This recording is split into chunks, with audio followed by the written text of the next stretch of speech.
देहरादून के सहस्त्रधारा में गाड़ियां कैसे खिलौने की तरह बहती हुई चली गई, उसकी एक तस्वीर आपके सामने रख रही हूं। ये पानी की स्पीड थी जिसमें इंसानी स्पीड शून्य हो जाती है, और कितनी भी भारी भरकम गाड़ी क्यों ना हो, वो मलबा बनते देर नहीं लगती। और एक ऐसी ही तस्वीर ये आपके सामने है। ये लाल रंग की गाड़ी है, पूरी तरह से बर्बाद हो चुकी है। पानी के तेज बहाव के साथ ये भी बहते हुए आई। फिर एक नाला नुमा ये जगह थी जहां से पानी तो बड़ी तेज रफ्तार के साथ बह गया, लेकिन ये गाड़ी जो पूरा मलबा बन चुकी है, चकनाचूर हो चुकी है, वो यहीं पर फंस गई है। देहरादून से आई एक और हैरान करने वाली तस्वीर आपको दिखाती है। सैलाब से बचने के लिए एक शख्स बिजली के खंभे पर चढ़ गया। नीचे तेज रफ्तार में पानी बह रहा है। इस शख्स को अपनी जान बचाने का और कोई जरिया नहीं सूझा तो वो खंभे पर ही लटक गया। शख्स की अगर पकड़ ढीली हुई तो वो सैलाब में गिरेगा और इसके बाद तो जान बचाना नामुमकिन हो जाएगा। अब ये कहना मुश्किल है कितनी देर तक ये व्यक्ति इसी तरह से यूं खंभे पर चढ़ा रहा, कोई रेस्क्यू टीम इस तक पहुंच पाई या नहीं पहुंच पाई, ये कहना बड़ा मुश्किल है। लेकिन जो तस्वीरें सामने आई वो आपको दिखा रही हूँ। काफ़ी देर तक ये व्यक्ति इसी तरह से बिजली के खंभे पर चढ़ा रहा, कोशिश करता रहा अपने आप को बचाने की।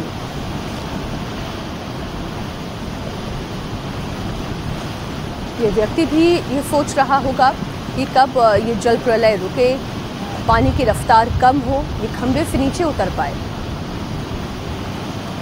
जैसे ही देहरादून में बादलों ने तबाही मचाई, मुख्यमंत्री पुष्कर सिंह धामी एक्शन में आ गए। सीएम धामी ने तुरंत आपदा प्रभावित इलाके का दौरा किया, खुद ग्राउंड पर उतरे, हालात की जानकारी ली।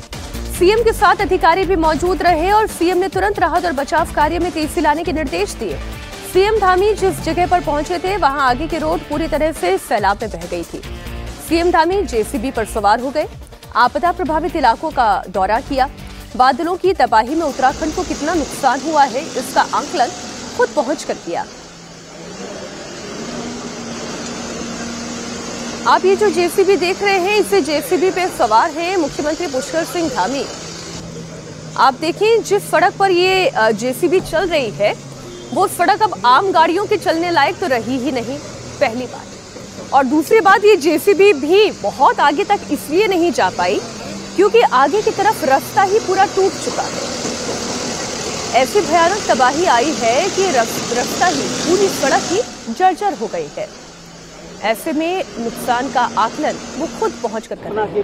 करीब 25-30 स्थानों पर सड़क पूरी तरह से बह गई है।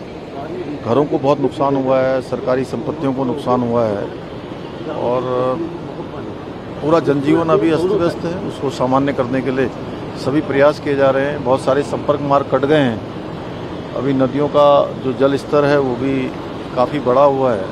पुल भी खतरे की जद में, आप देख रहे होंगे ये हमारा सोंग और बांदल पर, बांदल दो नदियां यहाँ पर मिलती हैं, उस पुल को भी खतरा हो गया है। इसका जल स्तर कम होगा। हम लोग सभी विभाग हमारे युद्ध स्तर पर काम कर रहे हैं, सभी कोऑर्डिनेशन कर रहे हैं। आज आदरणीय प्रधानमंत्री जी ने भी प्रातःकाल सारी जानकारी ली है, उन्होंने चिंता व्यक्त करी और हर प्रकार से हमको आश्वासन दिया है। आदरणीय गृह मंत्री जी ने कि हर समय राज्य में जो आपदा आई है, आज देहरादून में जो बड़ी जल भराव और बादल फटने से नुकसान हुआ है उसके बारे में आकलन किया है। मैं उनका भी धन्यवाद भी करता हूँ और हमारा प्रयास है।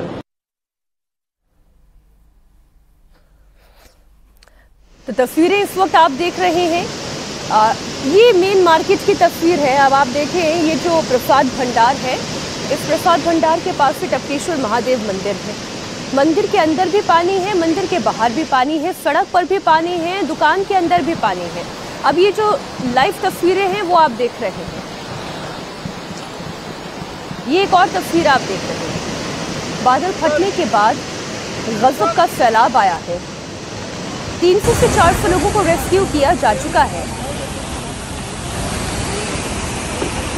सहस्त्रधारा में लोगों के रेस्क्यू के लिए प्रशासन ग्राउंड पर उतर चुका है।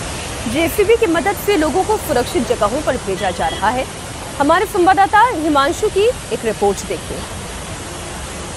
ये है कि पानी का वेग अभी भी कम नहीं हो रहा। आप देख रहे हैं कि यहाँ पे इसमें लोगों को जेसीबी मशीन द्वारा ये नाला पार कराया जा रहा है। ये सड़क पूरी तरह टूट चुकी है, ऊपर से पानी जो है वो पहाड़ों से आ रहा है और जिसकी वजह से काफ़ी ज़्यादा स्थिति आप देख रहे हैं कि गांव के लोग, जो स्थानीय लोग हैं, उनको जेसीबी मशीन द्वारा ये रोड पार कराई जा रही है।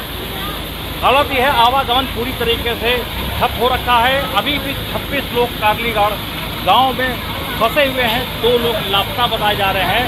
हालांकि प्रशासन पूरी तरीके से रात सही मुस्तैद है यहाँ पे। अगर हम कहें कि यहाँ पे थोड़ी सी दिक्कतें आ रही हैं प्रशासन के लिए, क्योंकि आप जो स्थिति देख रहे हैं कि जगह जगह रोड ब्लॉक हैं और मलबा आने की वजह से बार बार ये रोड ब्लॉक हो जा रहा है।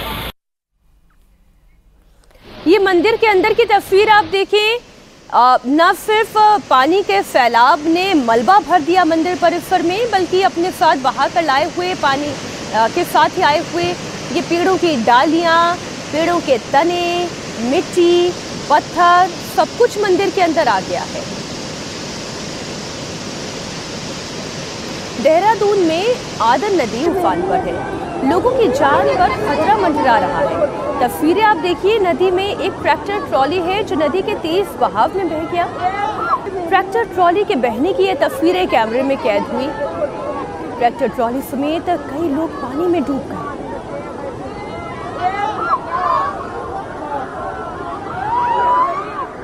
देहरादून के मझारा गांव में भी तबाही की तस्वीरें सामने आई है। चारों तरफ तबाही का मंजर दिखाई दे रहा है। यहाँ पानी का सैलाब कुछ ऐसा आया कि जो कुछ भी सामने था वो सब कुछ अपने साथ बहा ले गया। बादल फटने की वजह से इतनी तबाही आई है। देहरादून के सहस्त्रधारा में आए सैलाबी पानी के बाद कुछ होटल कैसे तबाह हुए हैं वो तस्वीरें आप देखें। ये देव हिल्स होटल्स नाम से पूरा होटल बर्बाद हो चुका है। रफ्तार का केवल अंदाजा इस होटल की तबाही से आप लगाएं कि वेग कितना तेज होगा, इस सैलाब का पानी कितनी तेजी से आया होगा कि पूरा का पूरा कंस्ट्रक्शन, पूरा का पूरा ढांचा बर्बाद हो गया। देहरादून में रेस्क्यू टीम भी ग्राउंड जीरो पर मौजूद है। प्रेमनगर में बोट के जरिए रेस्क्यू ऑपरेशन जारी है। पानी के बीच कई लोग अभी भी फंसे हुए हैं, जिन्हें निकालने के लिए युद्ध स्तर पर काम किया जा रहा है। एक रेस्क्यू दल की तस्वीर कैमरे में इस वक्त हम आपके लिए लेकर आए हैं। हमारे संवाददाता भी देहरादून में पूरी तरह से ग्राउंड जीरो के हालात पर नजर रखे हुए हैं। प्रेमनगर की ये तस्वीर आप देख रहे हैं, जहां पर रेस्क्यू टीम दिखाई दे रही है, जो इस रेस्क्यू बोट के सहारे लोगों तक पहुंच रही है। देहरादून के कारलीगाड़ इलाके में भारी तबाही आई, माल देवता जाने वाली सड़क बह चुकी है। सोंग नदी में उफान से भारी नुकसान हुआ है। अब ये सड़क है या ये नदी है, ये कहना मुश्किल है, क्योंकि अगर सड़क आगे की तरफ जा रही थी तो वो दूसरे छोर को भी छूनी चाहिए थी, लेकिन पानी का उफान, पानी की रफ्तार इतनी तेज कि माल देवता तक जाने वाली सड़क को अपने साथ बहा दिया। देहरादून के विकास नगर की भी एक तस्वीर आपको दिखाती हूँ। नदी के बहाव में एक शख्स कैसे फंस गया है वो आप देखिए।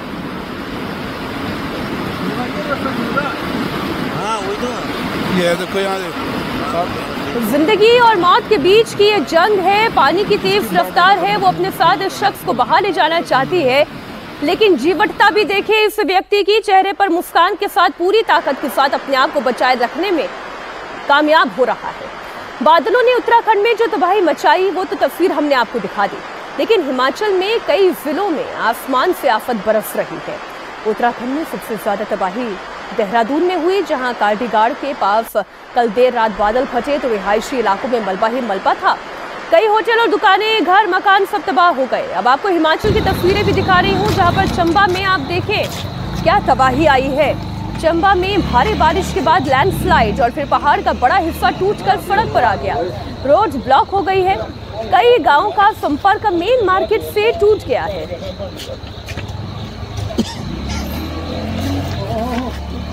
मंडी के धर्मपुर में पूरा का पूरा बस स्टैंड सैलाबी पानी से तबाह हो गया। HRTC की 20 से ज्यादा बसें पानी में डूब गई है। देखें, ये देखें तस्वीर। हर कोई ये मंजर देखने बाद भयाक्रांत है, वो खौफ में है। हिमाचल और उत्तराखंड के लिए वाकई में मुश्किलें हजार हैं।